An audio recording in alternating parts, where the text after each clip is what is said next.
Hello बच्चों, कैसे हो आप लोग। आई होप सब ठीक होंगे। So now today we will start the next part of force and friction. So today we will discuss about the friction concept. What is friction? First of all, when the two body comes into contact with each other, they exert a force on each other. Means first body exert on second and second body on the first. So this type of force is called the contact forces. What I said you कि for example this is a surface, a body is placed on this, so this surface and this body comes into the contact, so they exert force on each other. That force is known as contact force. Means when two body are in contact, they exert force on each other. That force is known as contact force. If this is body first and this is second, we say that this is a table. So if they body first exert on second and second exert on first, so there is a force which is known as contact force. Means when two body comes into contact, they exert a force which is known as contact force. Clear? So now there comes out to be two force. One is normal reaction and second one is frictional force. Frictional force. So what is normal reaction? What is frictional force? The component of contact force, means component of the contact force which is perpendicular to the surface where it contact with each other. Means if the body are contact with each other this place, the component which is perpendicular to the surface which is in contact, means contact force का वो component जो surface के perpendicular है उसको बोलेंगे हम normal reaction. Clear? And the component of the contact force which is parallel to the surface, the component of the contact force which is parallel to the surface is called frictional force. So this is your frictional force. So what is frictional force? The component of the contact force which is parallel to the surface of contact. कि जो surface of contact के parallel होगा उसको frictional force बोला जाएगा, और जो contact surface के perpendicular होगा contact force का component उसको हम बोलेंगे normal reaction. So this is frictional force कि where it is exist. So it is always act in the opposite direction of the motion. If this body move in this direction, this is the direction of motion, then the frictional force is act in opposite direction. So what is frictional force? The force which is act always in the opposite direction of motion of the body. Means what is frictional force? A force which act in the opposite direction of the motion of the body. Means जिस direction में body का motion है उसके opposite direction में जो force लगेगा उस force को हम बोलेंगे frictional force. Clear? Or we can say that the frictional force is act always in the opposite direction of the motion, or simply we can say that it oppose the motion of the object, कि object के motion को oppose करता है. If we want to move an object, we applied a force on it. If that is not move, means the force which we applied on the body is not more than the friction force. कि जो force हमने किसी body पे apply किया है वो friction force से ज़्यादा नहीं है. जब तक हमारा applied force friction force से ज़्यादा नहीं होगा तब तक वो body motion में नहीं आएगी. तो कहीं ना कहीं friction force आपके motion को oppose करता है. नेक्स्ट यहाँ पे आता है कि cause of friction force, कि क्या कारण है.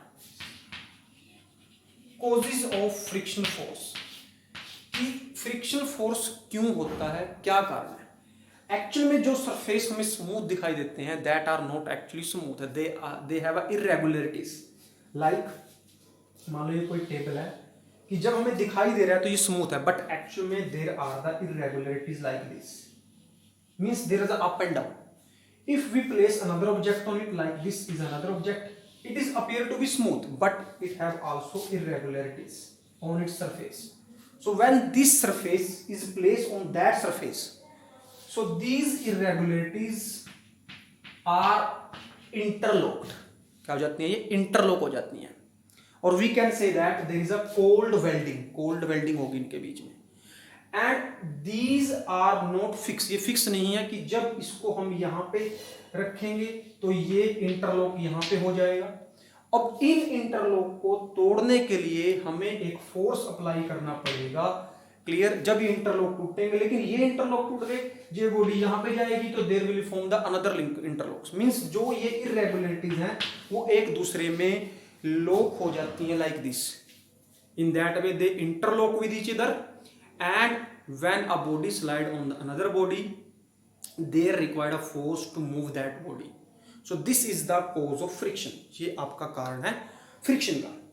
नेक्स्ट हम सीखेंगे कि जो फ्रिक्शन आपका है that is of two type, static and kinetic. Static मतलब stationary, kinetic means when there is a motion. This we will discuss in detail.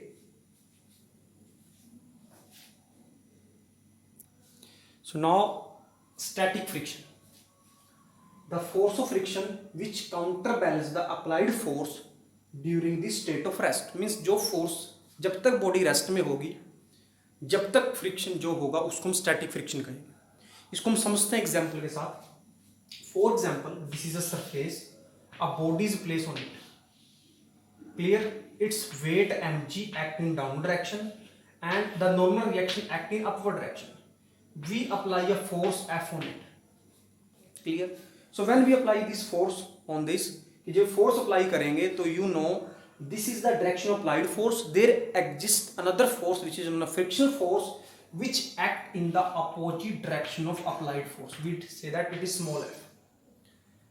तो जब हमने ये force apply किया इस body के ऊपर, जो R था that is balanced by mg. Means जो R था उसको तो वेट ने बैलेंस कर दिया. अब यहां पे दो फोर्स हैं. क्लियर? दो फोर्स आपके हैं, एक अप्लाइड फोर्स है, एक फ्रिक्शन फोर्स है. क्लियर? तो अगर मैं यहां से नेट फोर्स निकाल देता हूं F, this net force F is equal to F minus small f, क्योंकि दोनों एक दूसरे के अपोजिट हैं. And this body didn't start moving, it is in the rest. So we can say that the acceleration produced in the body is 0. If acceleration produced in the body is 0, if the mass of the body is m and a is its acceleration, so that f minus small f. So this a is 0, so 0 is equal to f minus small f. If we rearrange it, that f comes out to be small f. So what you have concluded here?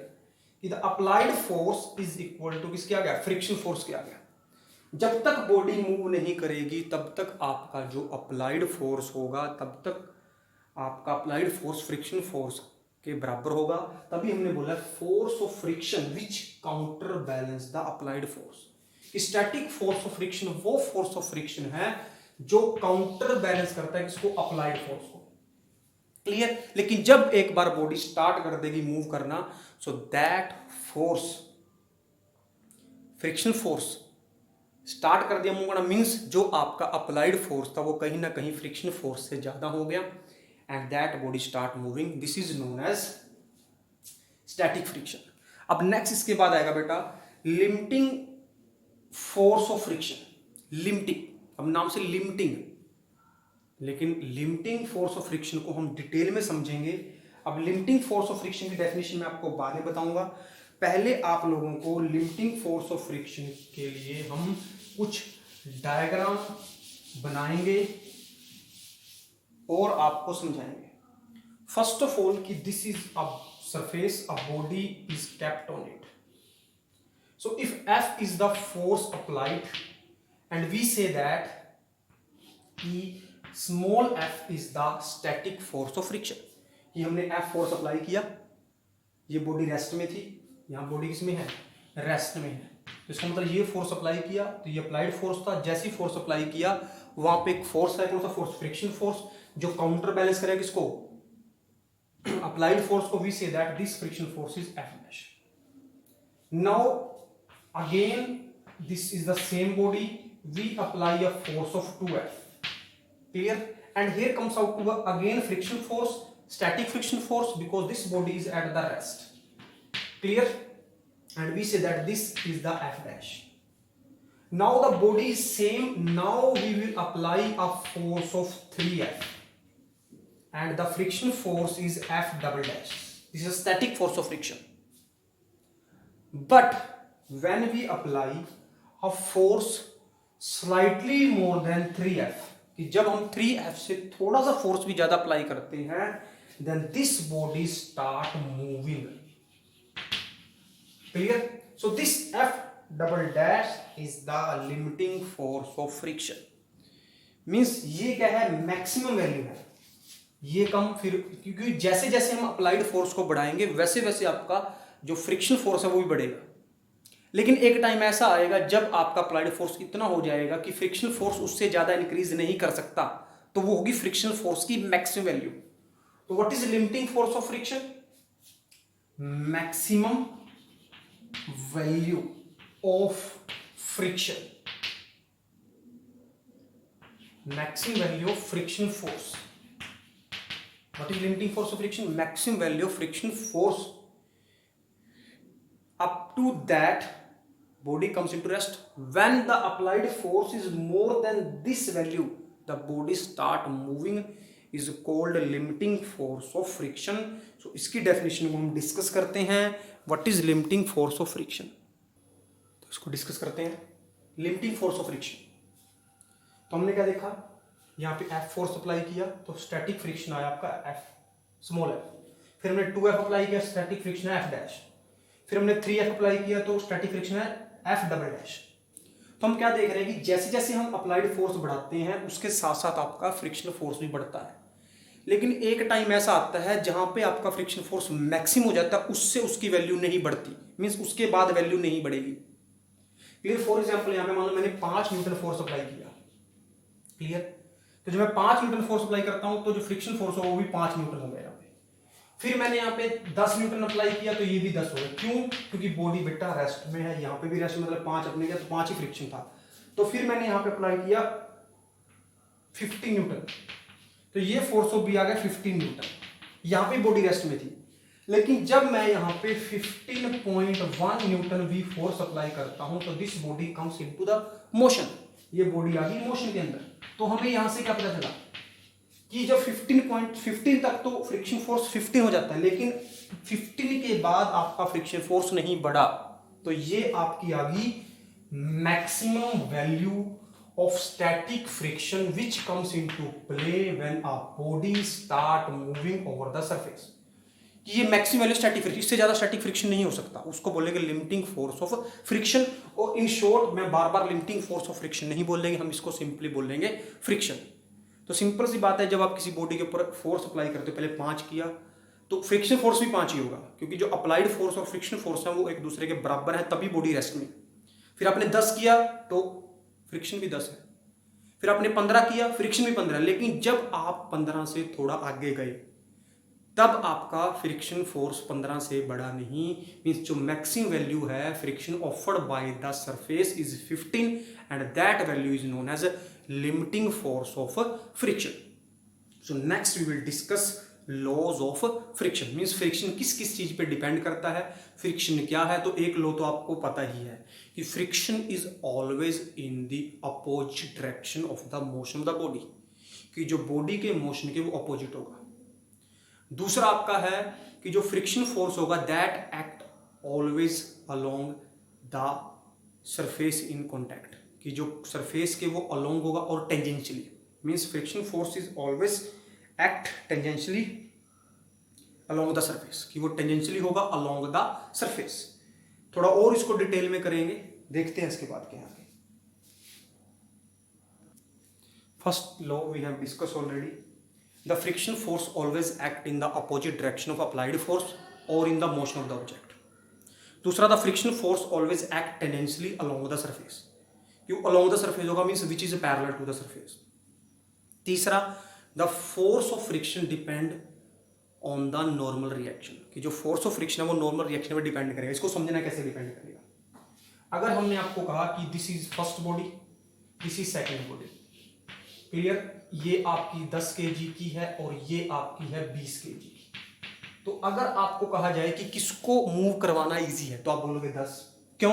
क्योंकि इसका मास कम है, इसका मास क्या है, ज्यादा है, तो इसका मास जो कम है तो इसका बन गया weight means mg which is normal direction, तो इसके बदले मिली अपने को नॉर्मल रिएक्शन, तो इसका वेट नीचे की तरफ है तो दिस इज mg और नॉर्मल रिएक्शन क्या ऊपर की तरफ, मींस जितना ज्यादा वेट होगा उतनी ज्यादा क्या होगी नॉर्मल रिएक्शन, जितना ज्यादा वेट होगा उतनी ज्यादा क्या होगी नॉर्मल रिएक्शन। तो जितना ज्यादा किसी बॉडी का वेट होगा उतना ही मुश्किल है उस बॉडी को मूव करवाना। दूसरा, जितना ज्यादा किसी बॉडी का वेट होगा उतना ही उसको मुश्किल है रोकना। अगर आपसे कहा जाए कि आपने एक बॉल को रोकना है, एक प्लास्टिक बॉल को रोकना है, एक टेनिस बॉल को रोकना है और एक आयरन बॉल को रोकना है, तो आपको डिफिकल्टी किस में ज्यादा होगी, जिसका वेट क्या है, ज्यादा है। तो यहां से जो थर्ड पॉइंट आपका बनेगा कि the frictional force depend on the normal reaction, or because frictional force is directly proportional to the normal reaction. So if frictional force is dependent by small r, so it is directly proportional to the normal reaction. Fourth point, frictional force does not depend on the area of the surface which is in contact.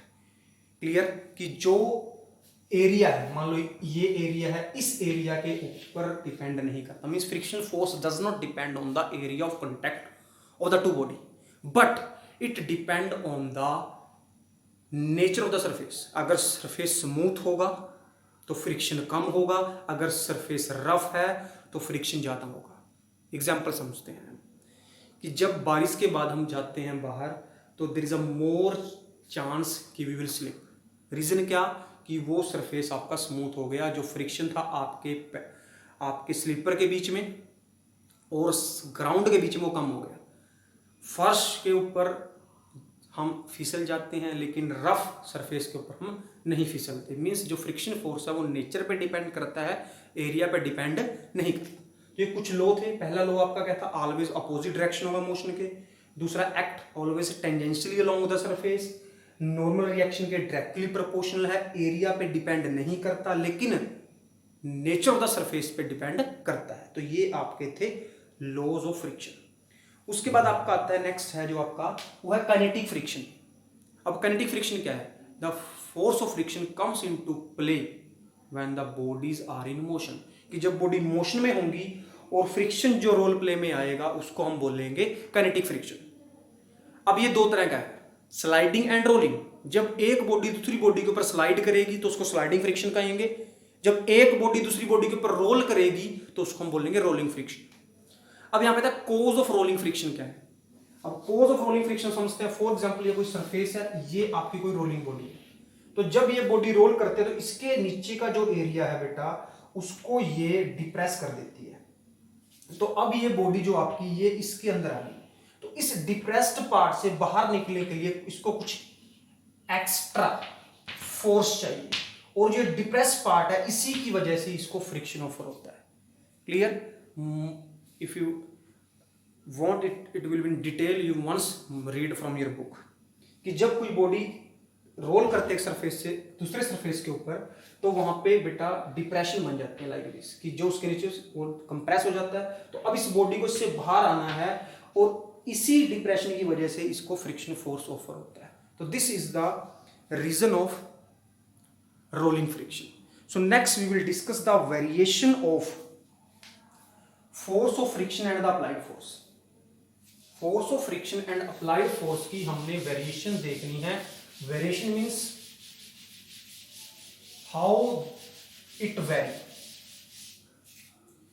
अब हमने थोड़ी देर आपको पहले बताया था कि ये कोई बॉडी है, जब तक ये रेस्ट में है, जब तक क्या है ये रेस्ट में, जितना हम फोर्स अप्लाइड करेंगे उतना ही यहां पे क्या होगा, फ्रिक्शन फोर्स होगा। 5 करोगे 5, 10 करोगे 10, 20 करोगे 20। Means if we will plot the graph between applied force and the friction force, So if we plot the graph between the applied force, this is applied force and this is your friction force. So जब तक body rest में, जब तक static friction है, तब तक आपका ये ग्राफ आएगा स्ट्रेट लाइन। क्लियर? उसके बाद जब इस बॉडी को हमने मोशन में लेके आना है तो आपको पता है कि एक बार आपका अप्लाइड फोर्स फ्रिक्शन फोर्स से ज्यादा होना चाहिए। So it value increase slight, but when a body start moving, जब बॉडी स्टार्ट कर देगी moving, then this is the maximum value, but now same amount of force is not required. कि जब एक बॉडी रेस्ट में थी, rest में उसको मोशन में लेके आने के लिए आपको ज्यादा फोर्स अप्लाई करना पड़ेगा, लेकिन जब एक बार वो मोशन में आ जाएगी, उसके बाद अगर उसको कॉन्टिन्यूस मोशन में रखना है, तब आपको उतना फोर्स अप्लाई नहीं करना पड़ेगा जितना आपको उसको मोशन में लेके आने के लिए करना है। तो उसके बाद आपका ये थोड़ा स्लाइटली कम होगा। तो this is the variation of applied force with the friction force. अब एग्जांपल हम समझते हैं कि जब कोई हॉर्स किसी कार्ट को पुल करता है, तो हॉर्स को कार्ट को मोशन में लेके आने के लिए एक बार थोड़ा फोर्स लगाना पड़ता है, लेकिन जब एक बार वो मोशन में आ जाती है तो उसको कॉन्टिन्यूस मोशन में रखने के लिए उतना फोर्स अप्लाई नहीं करना पड़ता जितना उसको मोशन में लेके आने के लिए करना पड़ता। तो this is the graph for the variation of applied force and the friction force. Means जब एक बार बॉडी आपकी मोशन में आ जाएगी, तो अब अगर आपसे पूछा जाए कि जो ये फोर्स है, what is this? This is the limiting force of friction.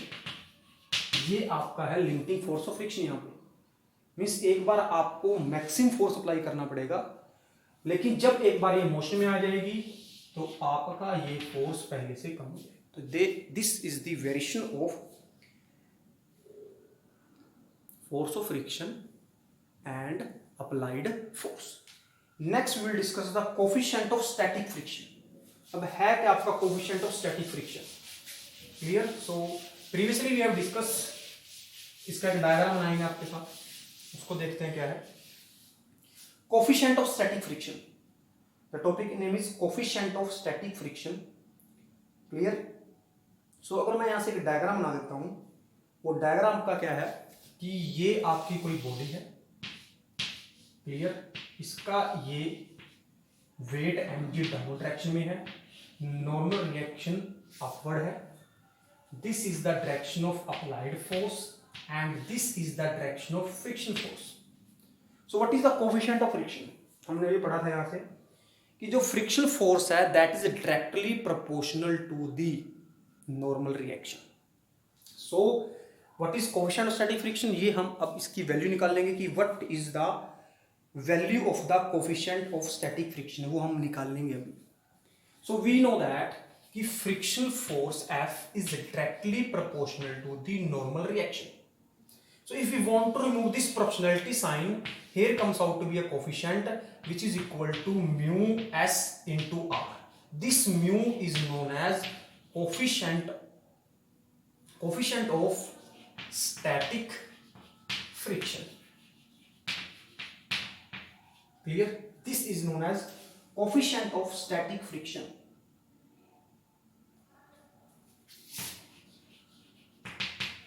Coefficient of static, this mu is coefficient of static friction. अब ये mu होगा किसके equal? So this mu s is equal to F by R. So this F is known as friction force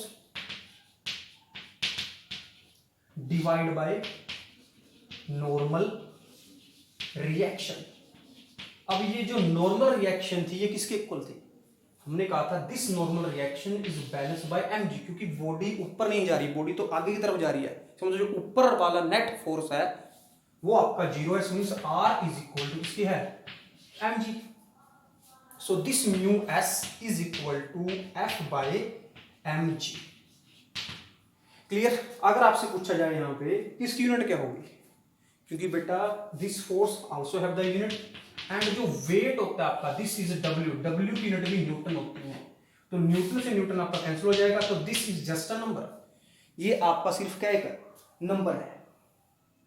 clear? तो this is the coefficient of static friction. Now हम देखेंगे coefficient of kinetic friction.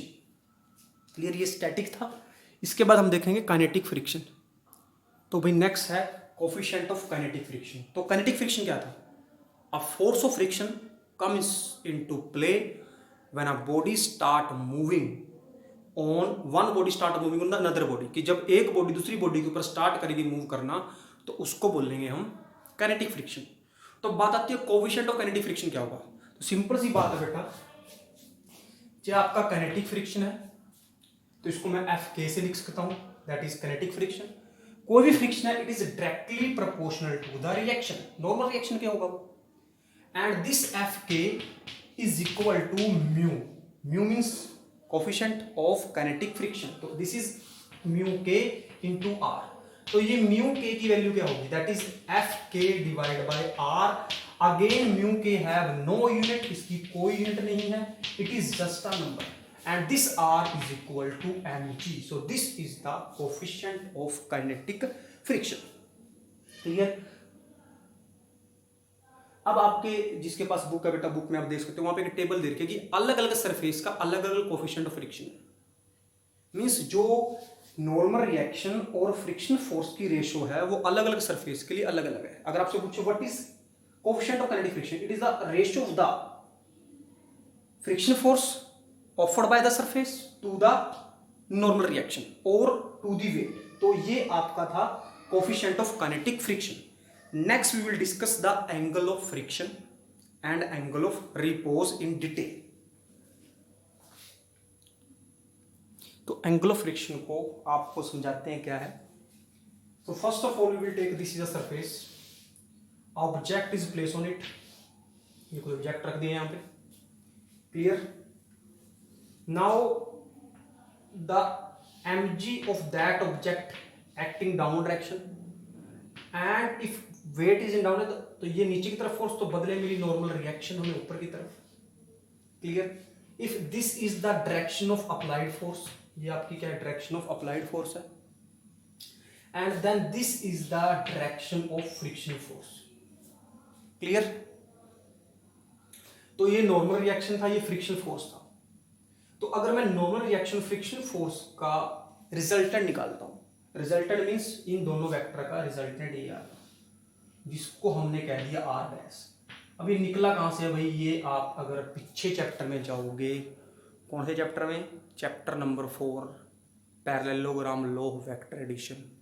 तो अगर ये दो vector किसी parallelogram की दो साइड को रिप्रेजेंट करेंगे तो इस पैरेललोग्राम अगर मैं बना देता हूं इसको like this, clear.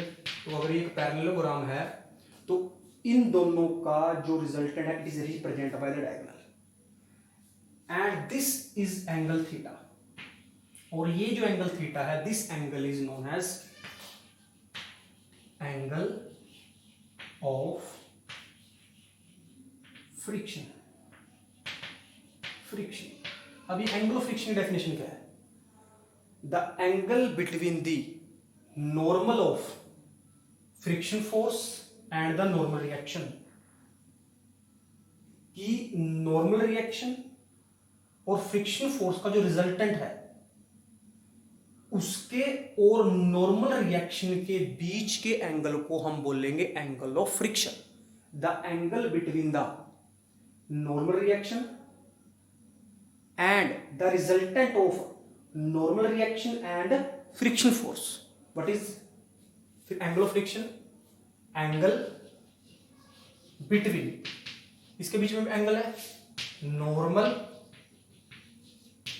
reaction which is R and the resultant, किसका resultant, normal reaction का and frictional force। So this is known as angle of friction। अब अगर हम इसकी वैल्यू निकालते हैं तो इसकी वैल्यू क्या होगी, इस एंगल की वैल्यू अगर मैं निकालना चाहता हूं तो आपको पता है कि अगर इसको मैं यहां मिला देता हूं, ये आपका थीटा है, क्लियर। तो ये आपका आर है, ये आपका एफ है। कैसे एफ हुआ, क्योंकि ये एक पैरेललोग्राम है, तो अगर ये एफ आपका है तो ये भी होगा एफ। तो अगर मैं यहां से टेन थीटा निकालता हूं, अब ये एंगल 90 डिग्री है, क्लियर, तो ये बन गया बेस और ये बन गया परपेंडिकुलर। तो टेन होता है आपका पीबीपी, परपेंडिकुलर अपॉन में बेस। तो जो परपेंडिकुलर आपका है वो है आपका एफ और बेस आपका क्या है R. So this is F by R. और पीछे हम करके आए थे जब तक ये बॉडी रेस्ट में थी तो हमने कहा था F is proportional to R, F is equal to mu S into R, this mu S is equal to F by R. तो इस एफ बाय आर के हम क्या रख सकते हैं, म्यू एस रख सकते हैं। तो जो टेन थीटा है वो आपका किसका अगला म्यू एस। तो यहां से एक रिलेशन आ गई क्या कि tangent of the angle of friction, कि अगर हम एंगल ऑफ फ्रिक्शन के साथ टेन लगा दें, tan of angle of friction is equal to the static coefficient of static friction. तो ये आपका टॉपिक था एंगल ऑफ फ्रिक्शन। नेक्स्ट हम देखेंगे एंगल ऑफ रिपोज, वो क्या है। तो देखते हैं एंगल ऑफ रिपोज क्या है आपका। So if this is a horizontal surface and this is a inclined plane, कि ये कोई हॉरिजॉन्टल सरफेस था और इसके ऊपर हमने एक इंक्लाइंड प्लेन बना दिया, क्लियर। तो अब इंक्लाइंड प्लेन के ऊपर हमने कोई ऑब्जेक्ट रख दिया, यहां से डेफिनेशन आएगी एंगल ऑफ रिपोज की।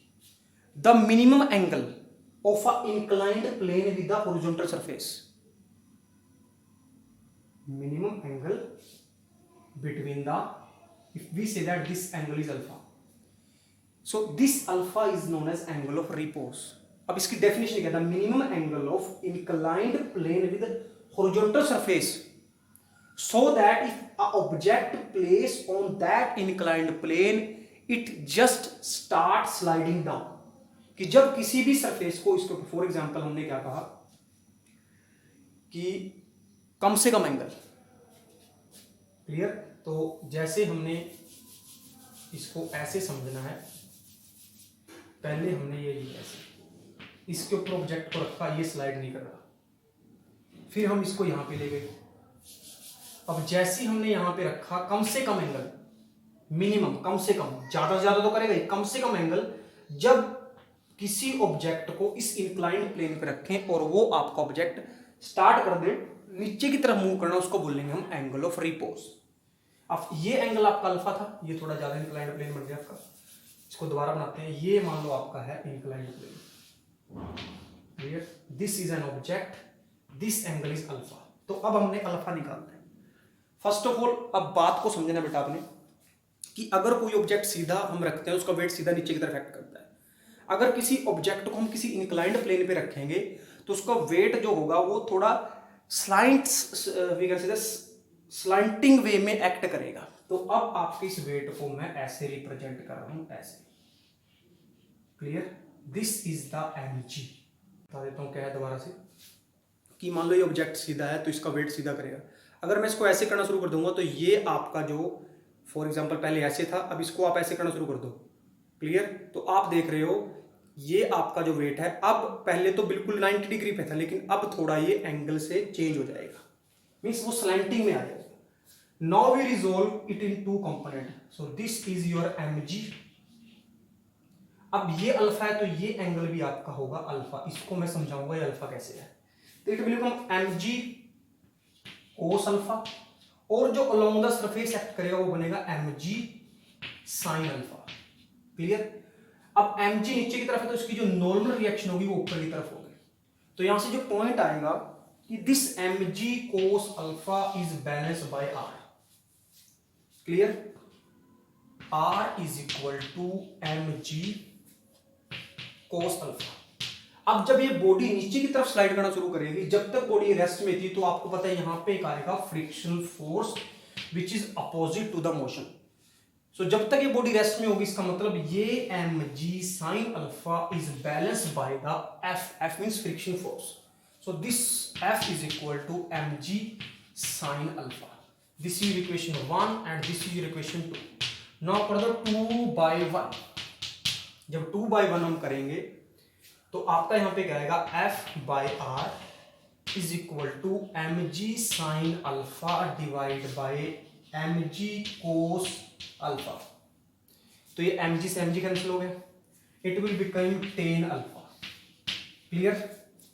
और ये टेन अल्फा बन गया, तो टेन अल्फा और ये f by R that is mu s, तो mu S is equal to tan alpha, और म्यू एस ही आपका था टेन थीटा के इक्वल, और जो टेन थीटा था वो था आपका एंगल ऑफ फ्रिक्शन, और जो अल्फा है वो आपका है एंगल ऑफ फ्री फोर्स। दोनों ही म्यू एस के इक्वल है। इसका मींस क्या हुआ, tan alpha is equal to tan theta, this tan left then theta is equal to alpha, means angle of repose comes from with the angle of friction.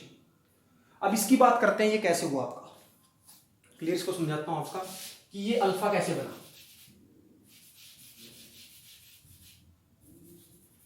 Clear? अब इसको देखते हैं ये अल्फा कैसे हुआ। फर्स्ट ऑफ ऑल ये आपका alpha था, तो मैंने यहां पे एक पैरेलल लाइन ड्रॉ कर दी। अगर ये अल्फा है तो आपको पता है ये एंगल भी अल्फा होगा, ठीक है। उसके बाद जो ये एंगल है ये 90 डिग्री का है। क्लियर? तो अगर ये पूरा 90 है, ये अल्फा है, तो अगर आपसे पूछे ये एंगल क्या होगा, this angle become 90 minus alpha, ठीक है। अब आपका जो ये पूरा एंगल था ये 90 डिग्री का था। क्लियर?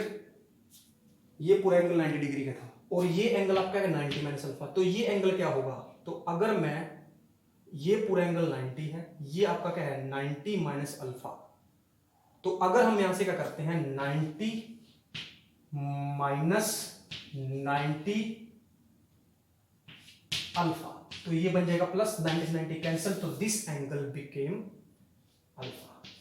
सिंपल सी बात है बेटा, ये दोनों लाइनें पैरेलल है, ये अल्फा तो ये अल्फा, ये 90 का एंगल है ये वाला, तो ये पूरा 90 अल्फा, तो ये एंगल बन गया 90 माइनस अल्फा, ये एंगल। फिर ये पूरा 90 है। क्लियर?